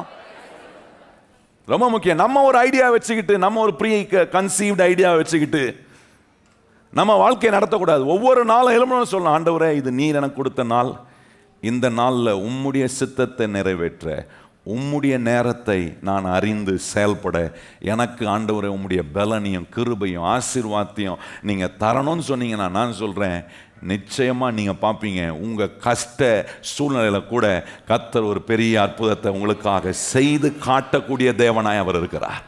மாறாத காரியத்தை கூட மாற்றுவார். எத்தனை பேர் நம்புறீங்க? மாறாததை கூட கர்த்தர் மாற்றுவார். அவர் காலங்களை நியமிக்கிறவர். அவர் அவருடைய சித்தத்தை நிறைவேற்ற யாரை உபயோகப்படுத்தணுமோ, எந்த காரியத்தை உங்களுக்கு நேராக திறக்கணுமோ அதை திறக்க அவர் வல்லவராக இருக்கிறார். அதை விட்டுட்டு நம்ம ஒரு ஐடியா வச்சுக்கிட்டு இப்படி இருந்தால் நல்லா இருக்கும் ஆண்டவரே, அப்படி இருந்தால் நல்லா இருக்கும் ஆண்டவரே. பொண்ணு பார்க்க போவாங்க, பார்த்துருக்கீங்களா? பொண்ணு பார்க்க போனால் சொல்லுவான் 5 அடி 6 அங்குலம் இருக்கணும், வெயிட் ஒரு 60 கிலோ தான் இருக்கணும். என்ன நான் கசாப் கடையில் கொண்டு போய் என்ன சாப்பா பண்ண போகிறாங்க? வெயிட்டு சைஸு எல்லாத்தையும் கரெக்டாக சொல்லுவாங்க பாருங்கள். அதே மாதிரி பையனை பார்க்க போனால் பையன் என்ன சொல்லுவாங்க? பையன் ஒரு 6 அடிக்கு 1 அடி கொஞ்சம் கம்மியாக இருந்தால், 5.11 இருந்தால் ஓகே, கொஞ்சம் குறைவாயிருச்சு, கொஞ்சம் 5.10 அந்த 1 மிஸ் ஆயிடுச்சு. பையனுக்கு வெயிட் என்ன இருக்கணும்? ஒரு 70 கிலோ 75 கிலோ இருந்தால் கொஞ்சம் பார்க்குறதுக்கு ஸ்மார்ட்டாக லட்சணமாக. சில சுண்ணா என்ன வரணும்? ரத்தம் வரணும். ரத்தம் வர்றதுக்கு எதுக்கு கல்யாணம் பண்ணிக்கணும்? நான் சொல்ல புரியுதா உங்களுக்கு? வாழ்கிறதுக்கு தான் கல்யாணம் பண்ணுறோம். இப்படி நம்ம ஒரு ப்ரீ ஐடியா வச்சுட்டு இருக்கிறனால தான் காரியமே வாய்க்க மாட்டுது. நிறைய காரியம் செட் ஆக மாட்டுது. ஏன் செட் ஆக மாட்டேது? நம்ம ஒரு ப்ரீ கன்சீவ்ட் ஐடியாவில் இருக்கிறோம். நான் சொல்கிறேன், உங்களுக்கான காலத்தை நேமிக்கிற ஒரு கர்த்தர் இருக்கிறார். கையை உயர்த்தி சொல்லுங்க, எனக்கான காலத்தை நேமிக்கிற ஒரு அருமையான ஆண்டவர் இருக்கும்போது நான் ஒரு ப்ரீ ஐடியாவோட வேலை செய்யக்கூடாது. ஆண்டவரே இன்னைக்கு நான் உம்முடைய ஐடியா படி வேலை செய்யணும். கையை வச்சு சொல்லுங்க, ஆண்டவரே இன்னைக்கு இந்த நாளில் நான் உங்கள் ஐடியா படி வேலை செய்யணும். எத்தனை பேர் கையை வச்சு சொல்கிறீங்க? ஆண்டவரே உங்கள் ஐடியா படி உங்கள் நேரத்தின்படி என் வாழ்க்கை நடத்தப்படும் போது நான் சொல்கிறேன், ஐடியா கொடுக்கிறவர், நேரத்தை கொடுக்கிறவர், எல்லா அனுகூலத்தையும் கர்த்தர் நமக்காக ஏற்படுத்த அவர் வல்லவராக இருக்கிறார். அதுதான் பிரசங்கி சொல்றாரு பாருங்க. பிரசங்கி 3:11 சொல்றாரு, அதன் காலத்தில் கர்த்தர் எல்லாவற்றையும் எப்படி உண்டாக்குறாராம். அதில் 2 வார்த்தையை உபயோகப்படுத்த விரும்புகிறேன். நேர்த்தியாகவும் செய்கிறாரு, சிறப்பாகவும் செய்கிறாரு. சொல்லுங்க வாயத்திலிருந்து, கர்த்தர் நேர்த்தியாகவும் செய்கிறாரு. எத்தனை பேர் நம்புறீங்க? கர்த்தர் நேர்த்தியா எல்லாவற்றையும் எனக்கு செய்வார், சிறப்பாகவும் கர்த்தர் எனக்காக செய்கிற தேவனாய் அவர் இருக்கிறார். அவருடைய காலத்தில் எத்தனை தடை வந்தாலும் அதை நிறைவேற்றுவார். நான் சொல்லுகிறது நல்ல கவனிங்கள். இன்னைக்கு இந்த ஜெபத்தில் நமக்கு ஒன்று தெரியணும், தேவனுடைய சித்தத்தை, தேவனுடைய வேலை என் வாழ்க்கையில் வந்தால் அதுக்கு எத்தனை தடை வந்தாலும் அதை அத்தனையும் தாண்டி வர கர்த்தர் நமக்கு பலம் தருவார். கையை உயர்த்தி சொல்லுங்க, ஆண்டவரே உம்முடைய நேரத்தில் எத்தனை தடை வந்தாலும் அதை நீர் எனக்கு வெற்றிகரமாய் செய்ய வல்லவராய் இருக்கிறீர். ஆபிரகாமுக்கு 75 வயது இருக்கும்போது ஆண்டவர் ஆபிரகாமுக்கு பார்த்து சொல்றார், நான் உனக்கு ஒரு குமாரனை கொடுப்பேன்னு அவனுக்கு வாக்கு பண்றாரு. வாக்கு பண்ணின பிறகு ஆபிரகாம் பல விதங்களில் சில காரியங்களில் ஆண்டவர் விரும்பாத காரியங்கள்லாம் செய்து போய் பல காரியங்களை செய்திருந்தாலும் நீங்கள் கவனிச்சு பாருங்க, ஆதியாகமம் 21ஆம் அதிகாரம் 2ஆம் வசனம் சொல்லியிருக்கிறது, தேவன் குறித்த காலத்தில். நல்ல கவனி, அந்த வார்த்தை ரொம்ப முக்கியம். தேவன் குறித்த காலத்தில் சாராள் கர்ப்பவதியாய் மாறி சாராள் ஈசாக்கை பெற்றெடுக்கக்கூடிய ஒரு நிலையில் ஆண்டவர் தம்முடைய வேலையை அவருடைய வாழ்க்கையில் நிறைவேற்றினார். நம்முடைய தேவன் எப்படிப்பட்டவர்? அவருடைய நேரத்தை சிறப்பாக நம்முடைய வாழ்க்கையில் நிறைவேற்றுவார். கையை சொல்லுங்க, நம்முடைய தேவன் யார்? அவருடைய நேரத்தை நம்முடைய வாழ்க்கையில் நம்ம ஃபிக்ஸ் பண்ணக்கூடாது. வேதம் சொல்லு பாருங்க, குறித்த காலத்தில். சொல்லுங்க வாயை திறந்து, கர்த்தர் எல்லாவற்றையும் எனக்கு எப்படி செய்கிறாரு? குறித்த காலத்தில். எத்தனை பேர் நம்புறீங்க? உங்கள் பிள்ளைகளுக்கு, உங்கள் குடும்பத்துக்கு, உங்கள் எதிர்காலத்துக்கு, உங்கள் தேவைகளுக்கு கர்த்தர் எல்லாவற்றையும் குறித்த காலத்தில் நேர்த்தியாய் செய்கிற அற்புதமான தேவனை நம்ம ஆராதிக்கிறோம். அதுதான் இயேசுநாதர் சொல்றாரு, பிதாவே வேலை வந்தது. அவர் ஜெபம் பண்றாரு. ஏன்னா அவருக்கு தெரியும், கர்த்தர் பிதா அவர் குறித்த வேலையில் எல்லாவற்றையும் நேர்த்தியாய் அவர் செய்கிற தேவனாய் இருக்கிறார். பாருங்க, கலாத்தியர் 4ஆம் அதிகாரம் 5ஆம் சொல்லுகிறது, காலம் நிறைவேறின போது தம்முடைய குமாரனை தேவன் அனுப்பினாராம். காலம் நிறைவேறின போது தேவன் தம்முடைய குமாரனை அனுப்புறாரு. இயேசு கிறிஸ்து இந்த பூலோகத்துக்கு வந்தபோது நீங்க கவனிச்சு பார்த்தீங்கன்னா ஹிஸ்டரி 2ஆ டிவைட் ஆகுது. ஒன்று பிஃபோர் கிரைஸ்ட், ஆஃப்டர் கிரைஸ்ட். கிறிஸ்துவுக்கு முன், கிறிஸ்துவுக்கு பின் என்று சரித்திரம் படைக்கக்கூடிய விதத்தில் ஆண்டவர் பாருங்க இந்த உலகத்துக்கு வந்தபோது தேவன் தம்முடைய குமாரனை குறித்த வேலையில் அனுப்பினார் என்று வேதம் சொல்லுகிறது. நல்லா நீங்கள் அப்ப நான் சொல்றேன், இன்னைக்கு நம்ம இந்த காலகட்டத்தில் வாழ்றது கர்த்தர் நியமித்திருக்கிற காலம். கையை உயர்த்தி சொல்லுங்க, கர்த்தர் நியமித்திருக்கிற காலத்தில். நான் சில சொல்லுவாங்க பாருங்க, நாங்கள் இந்த வருஷம் பிறந்திருக்காம கொஞ்சம் அந்த வருஷம் பிறந்திருந்தா நல்லா இருந்திருக்குன்னுவாங்க. நான் சொல்கிறேன், நீங்கள் இந்த வருஷம் பிறந்தனால தான் நீங்கள் நல்லா இருக்கிறீங்க. ஏன்னா நான் ஒரு 2 வருஷம் கழித்து பிறந்தேன்னா கொஞ்சம் நல்லா, நாடும் நல்லா இருந்திருக்கும், வீடும் நல்லா இருந்திருக்கும், நானும் கொஞ்சம் நல்ல மூக்கம் லட்சணமாக கொஞ்சம் பிறந்திருப்போம் போல இருக்கு. ஏன்னா என் தம்பி என்னை கூட காட்டிலும் கொஞ்சம் லட்சணமாக இருக்கிறானே. என்னெல்லாம் யோசிக்கிறாங்க பாருங்க. சில சொல்லுவாங்க, கல்யாணம் வந்து ஒரு 2 வருஷம் தள்ளி பண்ணியிருந்தேன்னா தப்பிச்சிருப்பேன் நான் வாழ்க்கையில் அப்படின்றான். நான் சொல்கிறேன், 2 வருஷம் கல்யாணம் தள்ளி பண்ணியிருந்தாலும் நீங்கள் தப்பிச்சிருக்க மாட்டீங்க, கண்டிப்பாக மாட்டியிருப்பீங்க அதே ஆள்கிட்ட தான். கர்த்தர் எல்லாவற்றையும் நேர்த்தியாய் அவருடைய வேலைகள் செய்கிறார். கையை வைத்து சொல்லுங்க, கர்த்தர் எதை செஞ்சாலும் எப்படி செய்கிறாரு? அவர் வந்து நீங்கள் முன்ன பிறந்துட்ட அப்புறம் பிறந்துட்டப்பா, காலம் தவறி பிறந்துட்டப்பா, காலம் தவறி வாழ்கிற நீ அப்படின்னு சொல்ல மாட்டார்.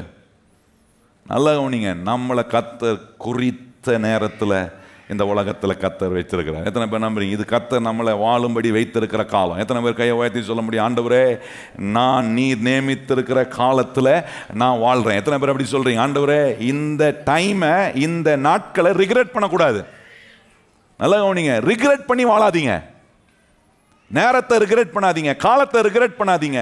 உங்களை ரிக்ரெட் பண்ணி வாழ வைக்கிறதுக்காக கர்த்தர் இந்த இடத்துல உங்களை கொண்டு வரல. நீங்கள் சந்தோஷமாக கர்த்தருடைய சித்தத்தை கர்த்தருடைய நேரத்தில் நிறைவேற்றுவதற்காக கர்த்தர் உங்களுக்கு கொடுத்திருக்கிற காலம். கையை உயர்த்தி ஆண்டவருக்கு நன்றி சொல்லுங்க. ஆண்டவரே, உம்முடைய சித்தத்தை உம்முடைய நேரத்தில் நிறைவேற்றுவதற்காக என்ன இந்த நாட்களில் இந்த உலகத்தில் நீர் உயிரோடு வச்சிருக்கிறீர். ஆண்டவர், எத்தனை பேர் அப்படி சொல்றீங்க? ஆண்டவரே, என் குடும்பத்தை நீர் இணைத்திருக்கிறீர், எங்களை குடும்பமாக வச்சிருக்கிறீர், எங்களை இப்படி ஒன்று இணைந்து ஜெபிக்க வச்சிருக்கிறீர். காரணம், இது தேவன் ஏற்படுத்தின காலம். எத்தனை பேர் விசுவாசிக்கிறோம்? கையை உயர்த்தி ஆண்டவருக்கு மகிமை செலுத்துங்க. இது தேவன் ஏற்படுத்தி இருக்கிற காலம்.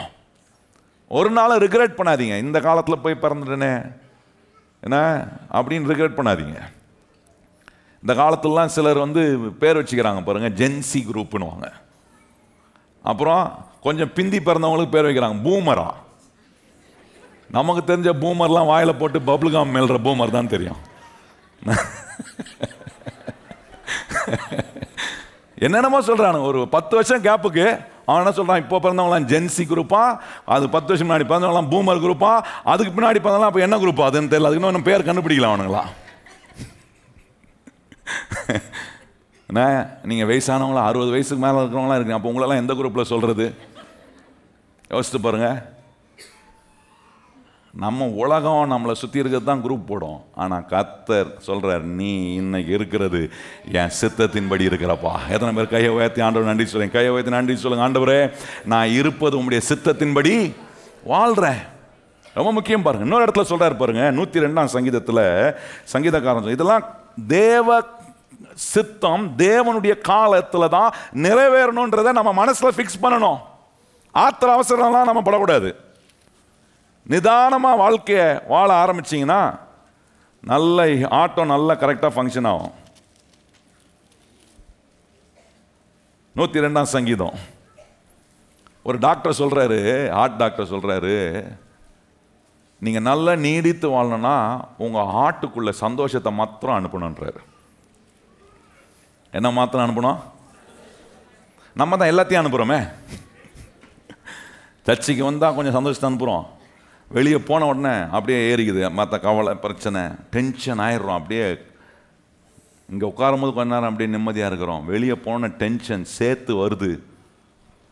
என்ன வந்தாலும் நம்ம ஒன்று தெரிஞ்சிருக்கணும், கர்த்தர் அவருடைய காலத்தில் எல்லாவற்றையும் நேர்த்தியாக சிறப்பாய், சொல்லுங்க கையவத்தை, எனக்கு கர்த்தர் எப்படி செய்வார்? எல்லாவற்றையும் நேர்த்தியாக சிறப்பாக செய்கிறார். 13ஆம் வசனம் பாருங்க, 102ஆம் சங்கீதம் 13ஆம் வசனம் வாசிப்போமா? தேவரீர் எழுந்தருளி சீயோனுக்கு இறங்குவீர், அதற்கு தயை செய்யும் காலமும் அதற்கு குறித்த நேரம்.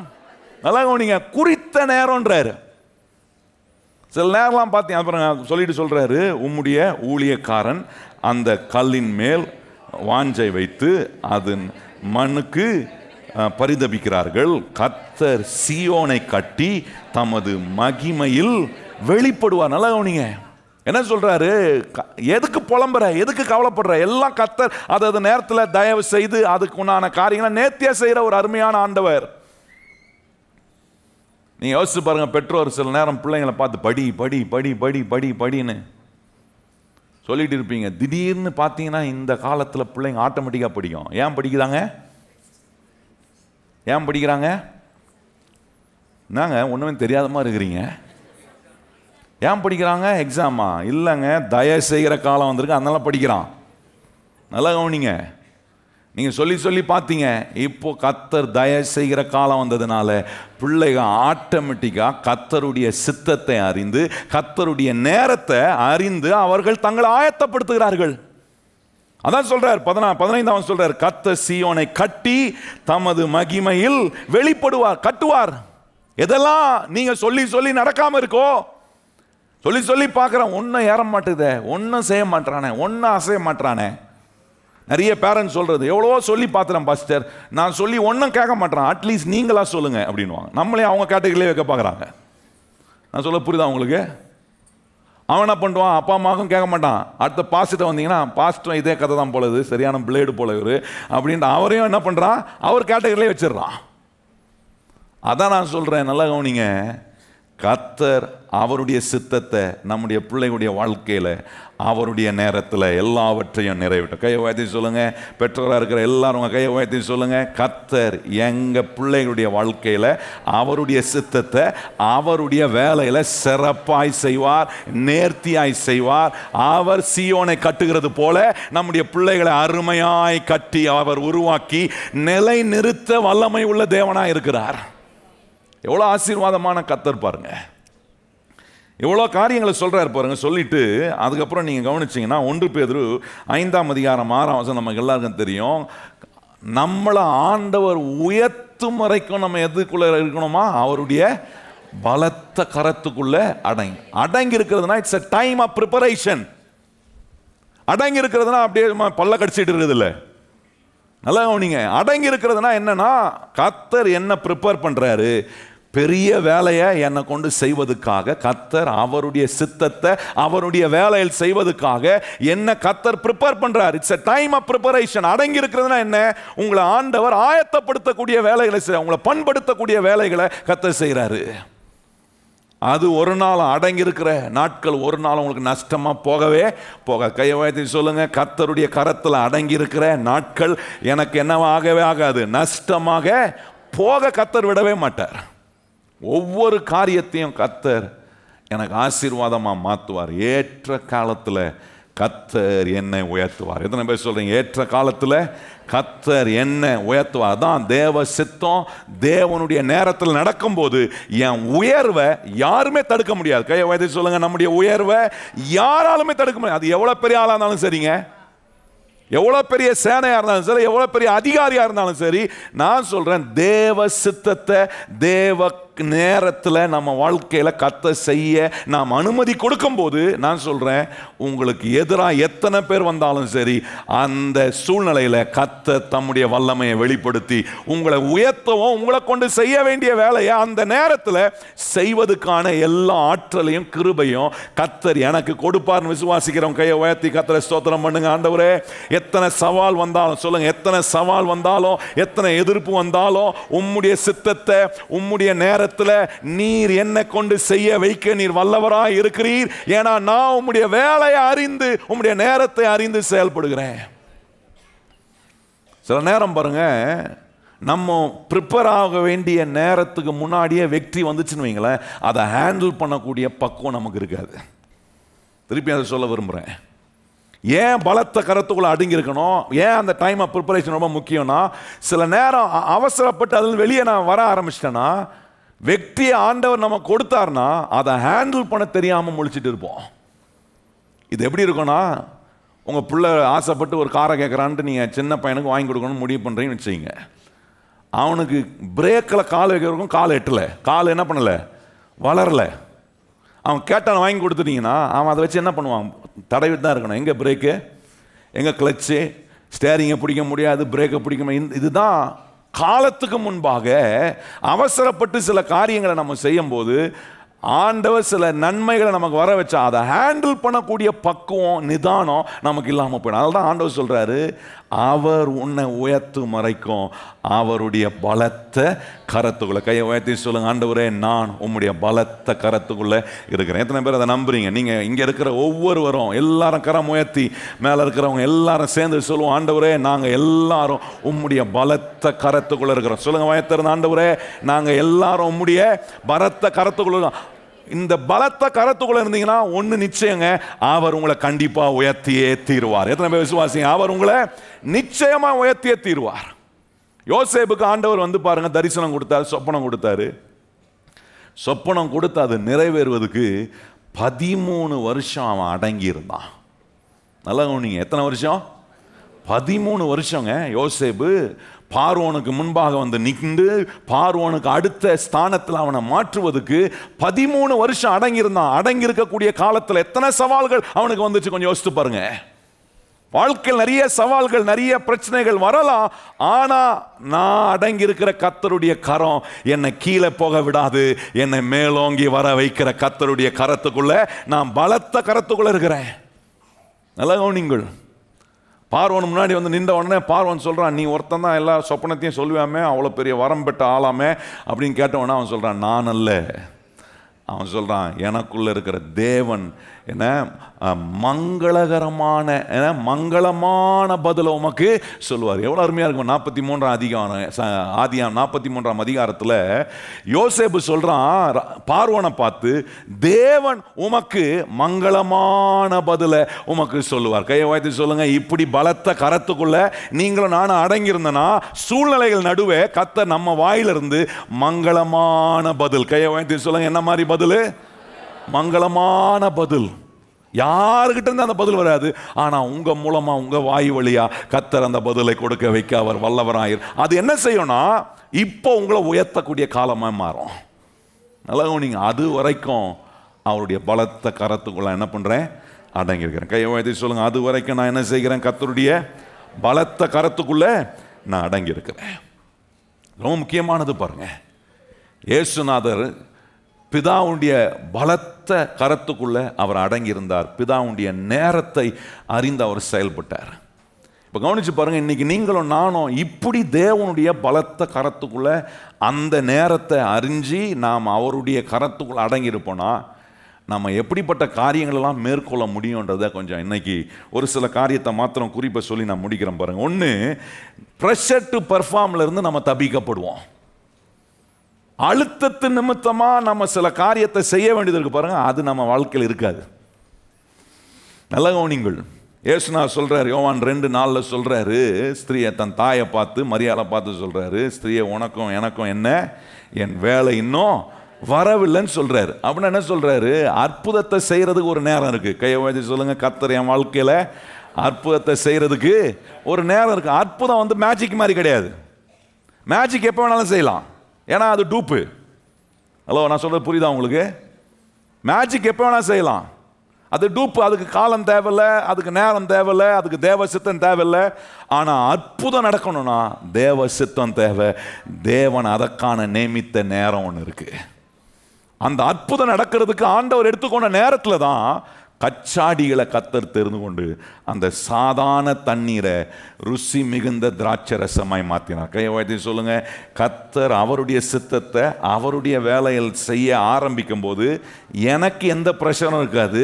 என்ன பண்ணுவார்னா, ஏற்ற நேரத்தில் சாதாரணமாக இருக்கிற எண்ணெய் ருசி மிகுந்த ஒரு மனுஷனாய் கர்த்தர் மாற்றுவார். எத்தனை பேர் அப்படி மாறணும் விரும்புகிறோம்? கையை உயர்த்தி சொல்லுங்க, ஆண்டவரே சாதாரணமாக இன்னைக்கு இருக்கலாம், ஆனால் ஆண்டவரே ஒரு சாதாரண தண்ணியை தான் நீ திராட்சை ரசமாய் மாற்றினீர். ஆண்டவரே தண்ணிக்கு கலர் இல்லை, என்ன நிறம் இல்லை, அதுக்கு வாசனை இல்லை, அதுக்கு ருசி இல்லை. அப்படிப்பட்ட ஒரு தண்ணியை கூட கர்த்தரால ருசி மிகுந்ததாய் மாற்ற முடிந்தது. ஆண்டவர் அதை அநேகருக்கு பகிர்ந்து கொடுக்கக்கூடிய ஒன்றாக, அநேகர் பாராட்டக்கூடிய ஒன்றாக மாறிச்சு. நான் சொல்றேன், நல்லா கவனிங்க. காலத்துக்கு முன்னாடி தேவ சித்தத்தை தேவ நேரத்தை அறியறதுக்கு முன்பாக அவசரப்பட்டு செயல்பட்டோம்னா எல்லா ப்ரெஷருக்குள்ள போய் மாட்டிக்கிட்டு முழிப்போம். இயேசுநாதர் அதை நம்ம காட்டுகிறார். எப்படி ஒவ்வொரு வாழ்க்கையின் ப்ரெஷரையும் அழுத்தங்களையும் எவ்வளோ எளிதாக நம்ம கையாட முடியும்னு ஆண்டவர் அற்புதமாக காட்டுறாரு. ப்ரெஷர் டு பர்ஃபார்மன்ஸே இருக்கக்கூடாது.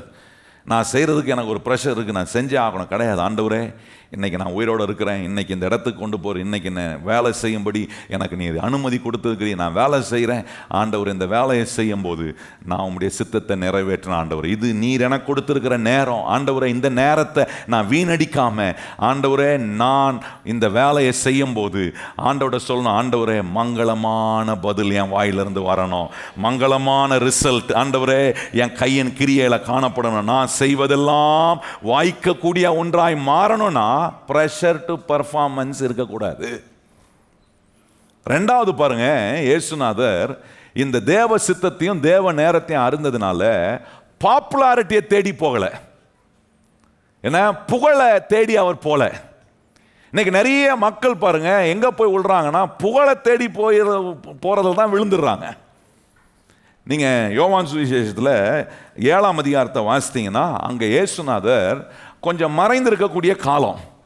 அப்போ அவரோட இருந்த சீஷர்லாம் சொல்றாங்க, நீர் எவ்வளோ அற்புதம் செய்கிறவர், உண்மை பிரபலப்படுத்தி கொள்ளக்கூடிய காலம் இது, உண்மை பின்பற்றவங்க எவ்வளோ பேர் இருக்கிறாங்க, நீர் போய் அவர்களுக்கு முன்பாக அற்புதத்தை செஞ்சா இன்னும் பிரபலம் ஆயிடுவீர், இன்னும் உண்மை பற்றி எல்லாருக்கும் தெரியும், உங்களுடைய பாப்புலாரிட்டி ரொம்ப ஃபேமஸ் ஆகும். ஆண்டவர் சொல்ல, இல்லை இல்லை அதல்ல என்னுடைய நோக்கம்.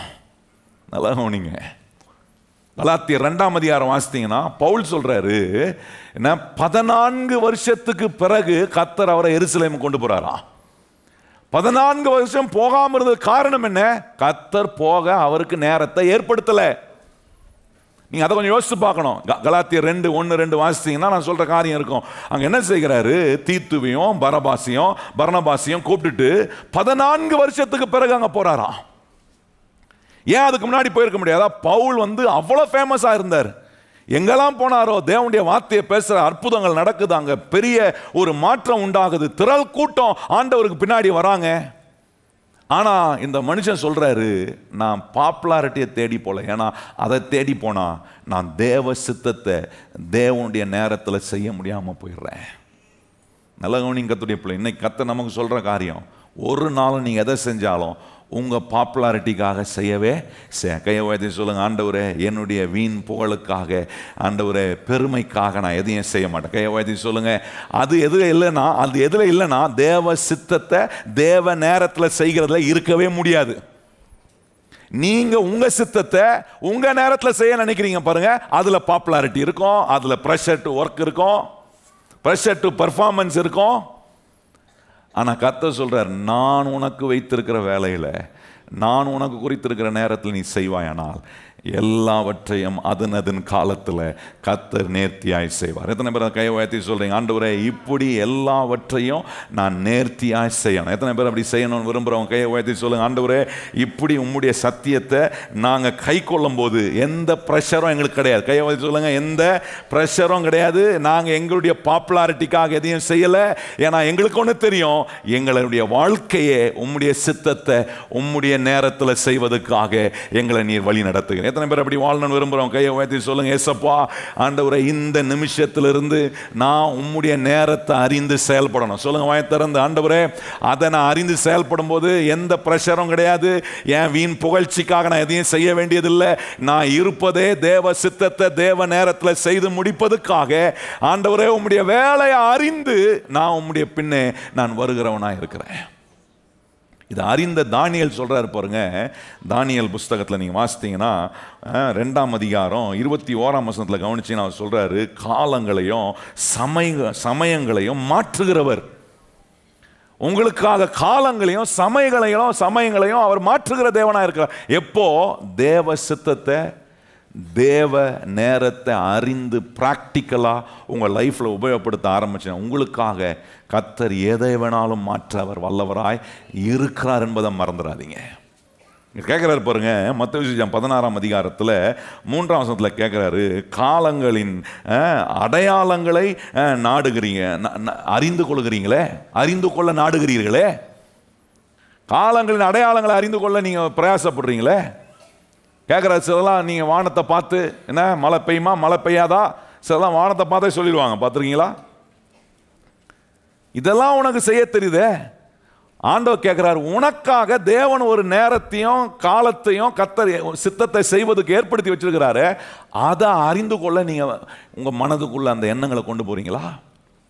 தானியேல் 9ஆம் அதிகாரம் 2ஆம் வசனத்துல தானியேல் சொல்றாரு, கர்த்தர் எங்களை இந்த சிறையிருப்பிலிருந்து விடுதலை பண்ணுவதற்கான என்ன வேத வாக்கியங்களை நான் வாசித்து கொண்டிருக்கேன். எந்த வேத வாக்கியங்களை வாசித்து கொண்டிருக்கிறார்?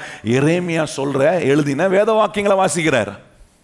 அந்த எரேமியா என்ன எழுதி வச்சிருக்கிறார்? இஸ்ரவேல் மக்கள் பாபிலோன் தேசத்தில் சிறை பிடிக்கப்படுவார்கள், 70 வருஷம் சிறையிருப்பில் இருப்பார்கள், 70 வருஷத்துக்கு பிறகு கர்த்தர் அவர்களை விடுவிப்பார். இப்போ தானியேல் அதை வாசிக்கும் போது தெரியுது, ஆல்மோஸ்ட் 70 வருஷத்து இறுதிக்கு வந்துட்டோம். அப்போ நம்மளை கர்த்தர் விடுவிக்கிற காலம் இது. நல்லா கவனிச்சு பாருங்க. இந்த தேவ வசனத்தை முக்கியப்படுத்தலனா தானியேலுக்கு இந்த வெளிப்பாடு கிடைச்சிருக்காது. தேவ சித்தத்தை அறிந்து தேவ நேரத்தில் தேவன் விரும்புகிறதை செய்வதற்கு ஏதுவா தன்னை அர்ப்பணித்திருக்க முடியாது. வைராக்கியமா அவர் வாழ்ந்ததுக்கு காரணம் என்ன?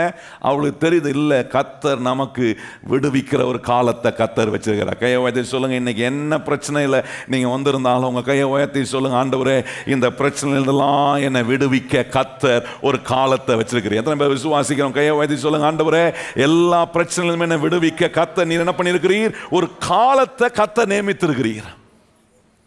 இந்த வேத வாக்கியம் என்ன பண்ணுதுன்னா, அந்த வேத வசனம் வரக்கூடிய காரியங்களையும் அது முன் அறிவிக்கக்கூடிய வேதமாக இருக்கிறது. கலாத்தியர்ல 3ஆம் அதிகாரம் 8ஆம் வசனம் வாசித்தீங்கன்னா வேதம் எப்படிப்பட்டதா இருக்குன்னா, முன்கண்டு முன் அறிவிக்கக்கூடிய ஒன்றாக இருக்கு.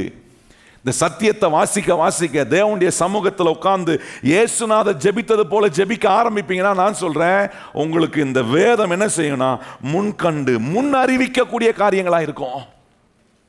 நல்லா கவனிச்சு பாருங்க. ஒரு ஆபத்து இருக்குன்னா என்ன, ஒரு டேமை திறந்து விடுறாங்கன்னா என்ன செய்வாங்க? ஒரு அறிவிப்பு கொடுப்பாங்க.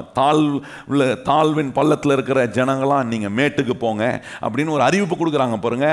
அந்த அறிவிப்பு உலகத்தில் வருதோ இல்லையோ, ஆனால் இந்த வேதத்தை வாசிக்கும் போது கர்த்தர் நியமித்திருக்கிற காலத்தை நமக்கு அவர் முன் அறிவிக்கிறவராக இருக்கிறார். எத்தனை பேர் நம்புறீங்க? கர்த்தர் நமக்கு வேண்டியவைகள் எல்லாவற்றையும் முன் அறிவிக்கிறார். இன்னைக்கு நான் ஒருவேளை 2025ஆம் வருஷத்தில் உட்காந்து இந்த ஜெபத்தை அட்டெண்ட் பண்றேன். நாளைக்கு என்ன நடக்கும், அடுத்த மாசம் என்ன நடக்கும், அடுத்த வருஷம் என்ன நடக்க போகுது? நான் சொல்றேன், இந்த வேத வசனம் காலங்களை கர்த்தர் நமக்கு அற்புதமாய் கிரகிக்கக்கூடிய அறிவையும் ஆற்றலையும் கர்த்தர் கொடுக்கிறார். சங்கீதக்காரன் சொல்றான், காலத்தை அறிந்து கொள்ள எனக்கு ஞானத்தை தாருன்னு கேட்கிறார். ஒரே ஒரு வசனத்தை வாசித்து நம்ம ஜெபம் பண்ண போறோங்க. பாருங்க, நீதிமொழிகள் 19ஆம் அதிகாரம், நீதிமொழிகள் 19ஆம் அதிகாரம், அதில் சொல்லியிருக்கிற ஒரு வார்த்தையை நம்ம வாசிக்க விரும்புகிறேன். நீதிமொழிகள் 19ஆம் அதிகாரம் 20ஆம் வசனம் பாருங்க.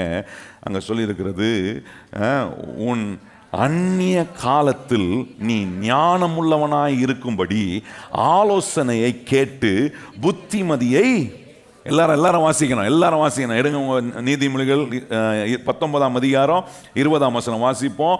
உன் அந்நிய காலத்தில் நீ ஞானமுள்ளவனாய் இருக்கும். அந்நிய காலம்னா என்ன? எனக்கு தெரியாது. என்ன நாளைக்கு என்ன நடக்க போகுது எனக்கு தெரியாது. அடுத்த வருஷம் எனக்கு என்ன நடக்க போகுதுன்னு தெரியாது. ஆனால் இங்கே வேதம் சொல்லுகிறது, உன் அந்நிய காலத்தில் நீ ஞானமுள்ளவனாய் இருக்கும்படி ஆலோசனையை கேட்டு புத்திமதியை ஏற்றுக்கொள். மனுஷனுடைய இருதயத்தின் எண்ணங்கள் அநேகம், ஆனாலும் கர்த்தருடைய யோசனையே நிலை நிற்கும். கையை வாய்த்து சொல்லுங்க, கர்த்தர் எனக்கு இந்த ஜெபத்தில் போதிக்கிற இந்த சத்தியங்கள் எல்லாம் என்னை நிலை நிறுத்த செய்யும். எத்தனை பேர் நம்புறீங்க? என்ன பிரச்சனை இருந்தாலும் அதில் தான் உங்களை வெளியே கொண்டு வர கர்த்தர் வழி காட்டிக்கிட்டே இருப்பார். நீங்கள் யோசிக்கலாம், நாளைக்கு என்ன வரப்போகுது, என்ன தீர்ப்பு வரப்போகுது, என்ன மாற்றம், என்ன ரிசல்ட் வரப்போகுது, என்ன விளைவுகள். நான் சொல்கிறேன், கர்த்தர் அவருடைய காலத்தில் நமக்கு நேர்த்தியான பதிலை கர்த்தர் கொடுப்பார். எத்தனை பேர் கையை வச்சு சொல்கிறீங்க, கர்த்தர் எல்லாவற்றையும் நேர்த்தியாய் எனக்கு செய்யக்கூடியதை நான் என்ன பண்ணுறது இல்லைன்னா அவருடைய ஆலோசனையை புறக்கணிக்கல. இந்த ஜெபத்தில் ஏராளமான காரியங்களுக்கு கர்த்தர் சொல்கிறாரு. இந்த குறிப்பெல்லாம் எடுத்து போய் மறுபடியும் உட்கார்ந்து தியானிங்க. ஆண்டவரே, உம்முடைய சித்தத்தை உம்முடைய நேரத்தில் நான் செய்யணும். இயேசுவை நீர் எப்படி செஞ்சீர்? நீர் புகழுக்காக, பாப்புலாரிட்டிக்காக எதையும் செய்யலை. எந்த வேலையும் ஆண்டவரை நீ பிதா கொடுத்த வேலையை ப்ரெஷருக்காக செய்யலை. நல்லா கவனிங்க, எந்த விஷயத்தையும் ஆண்டவர் அவசரப்பட்டு செய்யலை. கர்த்தர் அவர் நியமித்த சித்தத்தை அவர் நியமித்த நேரத்தில் செஞ்சார். அதை செய்யும் போது கர்த்தர் சொல்றார், உனக்காக காலத்தை மாத்திரமா, நேரத்தை மாத்திரமா, சூழ்நிலைகளை மாத்திரமா நான் மாற்றக்கூடிய வல்லமை உள்ள தேவனாய் இருக்கிறேன். அறியாத காலங்களை கூட கர்த்தர் நமக்கு அறிய வைத்து என்ன நடக்கும், எப்படி நடந்து கொள்ளணும்ன்ற அறிவையும் ஞானத்தையும் கர்த்தர் நமக்கு கொடுக்கிறாரா. இந்த அறிவும் ஞானமும் இருந்தா வேதம் சொல்கிறது, காலத்துக்கு தன் கனியை கொடுத்து இலை உதராதிருக்கிற மரத்தை போல் இருப்பான், அவன் செய்வதெல்லாம்.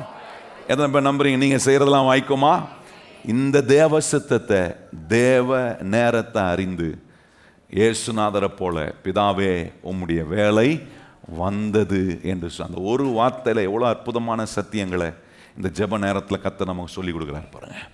எத்தனை பேர் சொல்றீங்க, ஆண்டவரே இந்த நிமிஷத்திலிருந்து உம்முடைய சித்தத்தை உம்முடைய நேரத்தில் நான் செய்ய என்னை ஒப்பு கொடுக்குற ஆண்டவரே அப்படின்றவங்க எல்லாரும் இடத்துல எழும்பி நின்று நாம் கர்த்தரை நோக்கி ஆண்டவரை மகிமைப்படுத்துவோம். எல்லாரும் வாய்களை திறந்து, ஆண்டவரே உம்முடைய சித்தம் நிறைவேற, உம்முடைய நேரத்தில் அது நடக்க என்னை நீர் உம்முடைய வசனத்தினால போதித்து நடத்துகிற தேவனாய் இருக்கிறதுக்காக ஸ்தோத்திரம், ஸ்தோத்திரம். எப்பேற்பட்ட சிக்கலில் இருந்தாலும் எங்களை நீர் விடுவிக்கிற தேவன். கையவாத்தி சொல்லுங்க, ஆண்டவரே உம்முடைய சித்தத்தை இன்னைக்கு கேட்டிருக்கிறோம், உம்முடைய சித்தத்தை செய்வதற்கு நீர் ஒரு நேரத்தை உண்டு பண்ணுகிறீர், அந்த நேரத்தை எங்கள் வாழ்க்கையில் நாங்கள் மிஸ் பண்ணக்கூடாது. சொல்லுங்க வாயை திறந்து, ஆண்டவரே நீர் எங்களுக்காக வைத்திருக்கிற நேரத்தை நாங்கள் மிஸ் பண்ணக்கூடாது. ஆண்டவரே தன் காலத்தில் கனியை கொடுத்து இலை உதராதிருக்கிற மரத்தை போல ஆண்டவரே அவன் செய்வதெல்லாம் வாய்க்கும். எத்தனை பேர் நம்புறீங்க? கர்த்தர் நீங்க செய்யறதெல்லாம் வாய்க்க பண்ணுவார். ஹல்லேலூயா. நம்ம செய்வதெல்லாம் வாய்க்க பண்ணுவார். எத்தனை பேர் நம்புறீங்க? நமக்காக யாவையும் செய்கிற ஒரு அற்புதமான தேவன். கை உயர்த்தி சொல்லுங்க, ஆண்டவரே எங்களுக்காக எல்லாவற்றையும் அற்புதமாய் செய்கிற எங்கள் அற்புதத்தின் தேவனே, உம்மை நாங்கள் மனதார ஸ்தோத்தரிக்கிறோம். இயேசு நீர் எப்படி ஜெபித்தீரோ அப்படி நாங்க ஒவ்வொருவரும் ஜெபிக்கணும்னு விரும்புறீங்க. எங்க ஜெபம், பிதாவே உம்முடைய வேலை வந்தது. எத்தனை பேர் கையை உயர்த்தி சொல்றீங்க, பிதாவே உம்முடைய வேலை வந்தது. ஒவ்வொரு நாளும் உம்முடைய வேலை எங்க வாழ்க்கையில வரணும். ஆண்டவரே உம்முடைய வேலை எங்க வாழ்க்கையில நிறைவேறணும். உங்க நேரம் எங்களுடைய வாழ்க்கையில ஆண்டவரே நாங்க அனுபவிக்கணும். ஆண்டவரே உம்முடைய நேரம் எங்களுடைய வாழ்க்கையில எல்லாவற்றையும் ஆண்டவரே அற்புதமானதாய் மாற்றும். ஆண்டவரே நேர்த்தியாக சிறப்பாக மாற்றி தருகிற தேவனுடைய ஆசீர்வாதமான நேரங்கள் எங்களுடைய வாழ்க்கையில் எங்களுக்கு மிக முக்கியமானது. ஆண்டவரே இன்னையிலிருந்து உம்முடைய நேரத்தை நாங்க முக்கியம், எங்களுக்கு நீர் கொடுக்கிற நேரத்தை நீர் அந்த நேரத்தை உபயோகப்படுத்துகிற நேரமாக எங்க இருதயத்தை எங்க வாழ்க்கையும் உமக்கு நேராக நாங்க திருப்புறோம். எத்தனை பேர் ரெண்டு கரங்களை உயர்த்தி சொல்ல விரும்பு, ஆண்டவரே உமக்கு நேராக, உமக்கு நேராக, ஆண்டவரே உம்முடைய சித்தத்துக்கு நேராக, நீர் எங்களுக்கு நியமித்திருக்கிற நேரத்துக்கு நேராக, ஆண்டவரே தேவன் குறித்த காலத்தில் சொல்லுங்க வாயை திறந்து, ஆண்டவரே என் வாழ்க்கையில எல்லாமே கர்த்தர் குறித்த காலத்தில் நடக்கும், கர்த்தர் குறித்த காலத்தில் நடக்கும். அவர் என்னை உயர்த்துகிறதுக்கு ஒரு காலம் வைத்திருக்கிறார், அவர் என்னை நிமிர்ந்து நிற்க ஒரு காலம் வைத்திருக்கிறார், அவர் என் சத்துருக்களை சிதறடிக்க பண்ண ஒரு காலம் வைத்திருக்கிறார், அவர் என் நஷ்டங்கள் எல்லாம் லாபமாக மாற்றுகிற ஒரு காலத்தை வைத்திருக்கிறார். அந்த காலம் எனக்கு இப்பொழுதே இப்பொழுதே இப்பொழுதே உண்டாகிறதுக்காக ஸ்தோத்திரம் ஆண்டவரே. This is the time. இதுதான் அந்த காலம் ஆண்டவரே, எங்களுக்காக நீ நியமித்திருக்கிற காலம் இது, அறுவடையை நியமித்திருக்கிற காலம் இது. இந்த ஜெப நாட்களிலே எத்தனை பேர் சொல்ல முடியும், இந்த ஜெப நாட்களிலே எங்க அறுவடையை நாங்க அறுப்போம் ஆண்டவரே? சொல்லுங்க கையை உயர்த்தி, இந்த ஜெப நாட்களில் எங்க அறுவடையை நாங்க அறுக்க ஆண்டவரே, அதை சுகந்தரிக்க எங்க தேவன் எங்களோடு கூட இருக்கிறதுக்காக ஸ்தோத்திரம். Oh, we worship you, hallelujah. எனக்காக யாவையும் செய்பவரே, செய்து முடிப்பவரே, எனக்காக யாவையும் செய்பவரே, செய்து முடிப்பவரே, என் பாரங்கள் என் சுமைகள், என் பாரங்கள் என் சுமைகள் உம் பாதத்தில் இறக்கி வைத்தேன். உம் பாதத்தில் இறக்கி வைத்தேன். கைகளை உயர்த்தி ஏசையா ஏசையா உம்மைத்தானே. உம்முடைய சித்தத்தையும் உம்முடைய நேரத்தை எனக்கு முன்பாக வைக்கிற ஆண்டவரே. ஏசையா உம்மைத்தானே.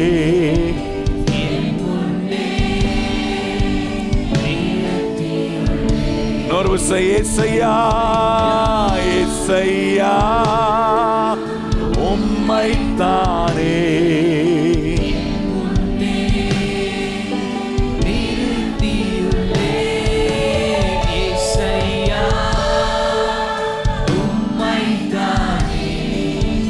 என் முன்னே நிறுத்தியுள்ளே.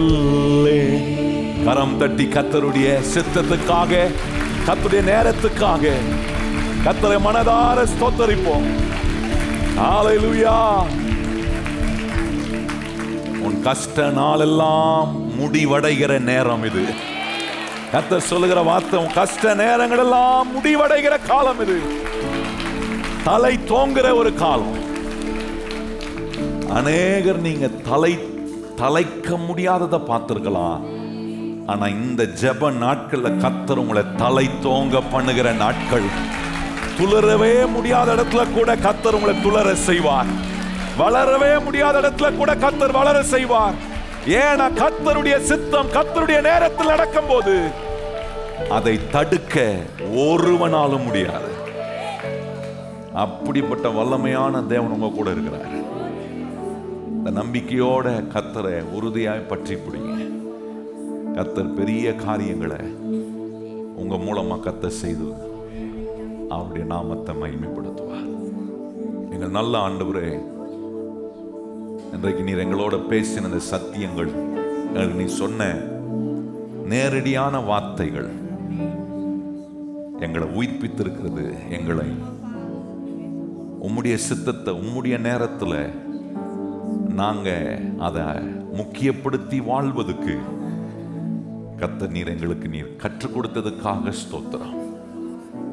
இதெல்லாம் இயேசுநாதர் பிதாவிடத்தில் எங்களுக்காக வேண்டுதல் செய்த விண்ணப்பங்கள் ஆண்டவரே. இதை நாங்க எங்க வாழ்க்கையில கை கொள்ளணும். எங்களுக்காக இயேசுநாதர் ஆண்டவரே பிதாவிடத்தில் அவர் இதை சொல்லி ஜெபித்தாரே, ஏன் நாங்கள் இதை கை கொள்ள வேண்டும் என்பதுக்காக. இதில் இருக்கும் ஆசீர்வாதங்களை நாங்கள் அனுபவிக்க எங்களை தொடர்ந்து பலப்படுத்தி நடத்தும். உங்களுடைய பிள்ளைகளை சமாதானத்தோடு அனுப்பும். இந்த மாதத்தின் முதல் நாளில் உங்களுடைய பிள்ளைகள் கர்த்தருக்கென்று கொண்டு வந்திருக்கிற காணிக்கை தசம பாகம் உங்களுடைய சமூகத்தில் உங்களுடைய பிள்ளைகள் விதைத்திருக்கிறார்கள். அதை ஆசீர்வதியும். பல்மடங்கு உங்களுடைய பிள்ளைகள் உங்களுடைய ஆசீர்வாதத்தையும் பெருக்கத்தையும் தங்களுடைய பொருளாதாரத்தில் தங்களுடைய வாழ்க்கையின் சூழ்நிலையில் அனுபவிக்க கிருபை செய்யும். மீண்டும் நாங்கள் நாளைக்கு இந்த இடத்துல வந்து உம்மை மகிமைப்படுத்த எங்க எல்லாருக்கும் நல்ல சுகம் பலன் ஆரோக்கியத்தை தந்து எங்களை வெற்றிகரமாய் நடத்துவோம். எங்க பாரம் எல்லாவற்றையும் நீர் நீக்கிறதுக்காக உமக்கு ஸ்தோத்திரம் ஆண்டவரே. எங்க பாரத்தெல்லாம் இறக்கி வச்சுட்டு போறோம். நாங்க களி கூறுகிறோம் கிறிஸ்துவுக்குள்ள. அந்த களி கூறுகிற அனுபவத்தோட நாங்க தொடர்ந்து உம்மை மகிமைப்படுத்த உதவி செய்யும். எல்லா கன மகிமை உமக்கே தருகிறோம். ஏற்றுக்கொள்ளும் மகிமை அடையும். இயேசு கிறிஸ்துவின் அன்புள்ள நாமத்தில் வேண்டி ஜெபம் செய்கிறோம் எங்கள் பரிசுத்தம் உள்ள நல்ல பிதாவே, ஆமென். இப்பொழுது நம்முடைய கர்த்தராகிய இயேசு கிறிஸ்துவினுடைய கிருபையும் பிதாவாகிய தேவனுடைய அன்பும் பரிசுத்த ஆவியானவருடைய அந்யோன்ய ஐக்கியமும் இன்றும் என்றும் சதா காலங்களும் நம் அனைவருடன் நிலைத்திருப்பதாக. ஆமென். எல்லாரும் இணைந்து சொல்லுவோம். என் ஆத்துமாவே என் முழு உள்ளமே பரிசுத்த நாமத்தை ஸ்தோத்திரி. என் ஆத்துமாவே கர்த்தரை ஸ்தோத்திரி. கர்த்தர் செய்த சகல உபகாரங்களையும் மறவாதே. ஆமென்.